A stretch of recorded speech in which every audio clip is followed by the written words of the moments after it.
ಹೇಳಿ, ನೀವೆಲ್ಲ ದೊಡ್ಡವರು, ಹೀಗೆಲ್ಲ ಮಾಡಬಾರ್ದು. ಇಲ್ಲಮ್ಮ, ಇಲ್ಲ, ನೀನೇ ದೊಡ್ಡವಳು.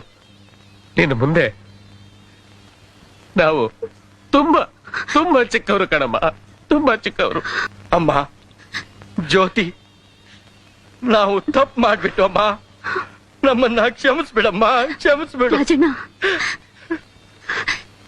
ತಪ್ಪು ಮಾಡೋದು ಸಹಜ.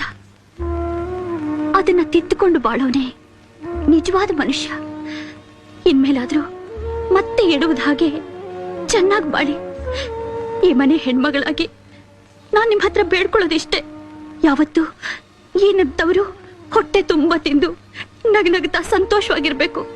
ಹಾಗೆ ನೋಡ್ಕೊಳ್ಳೋದು ನಿಮ್ ಜವಾಬ್ದಾರಿ. ಅಮ್ಮನ್ನಂತೂ ಕಳ್ಕೊಂಡ್ವಿ, ಅಪ್ಪನ್ನಾದ್ರೂ ಸುಖವಾಗಿ ಸಾಕಿ. ಅಪ್ಪ ಈ ಮನೆಗೆ ಹಿರಿಯರು, ಅವರ ಮಾರ್ಗದರ್ಶನದಲ್ಲಿ ಜೀವನ ಸಾಗಿಸಿ. ಕೇಳಿದ್ರೇನ್ರು? ಕೇಳಿದ್ರಾ?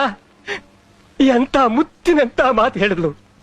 ಸುಮ್ಮನೆ ಗಂಡು ಮಕ್ಕಳು ಅಂತಾರೆ, ಅವರಿಂದ ನೋವೇ ಹೊರತು ಸುಖ ಅಂತೂ ಇಲ್ಲ. ಇಂಥ ಒಬ್ಬ ಹೆಣ್ಣು ಮಗಳಿದ್ರೆ ಎಲ್ಲರೂ ಉದ್ಧಾರ ಆಗುತ್ತೆ, ಕಷ್ಟ ಸುಖಕ್ಕೆ ಆಗ್ತಾಳೆ.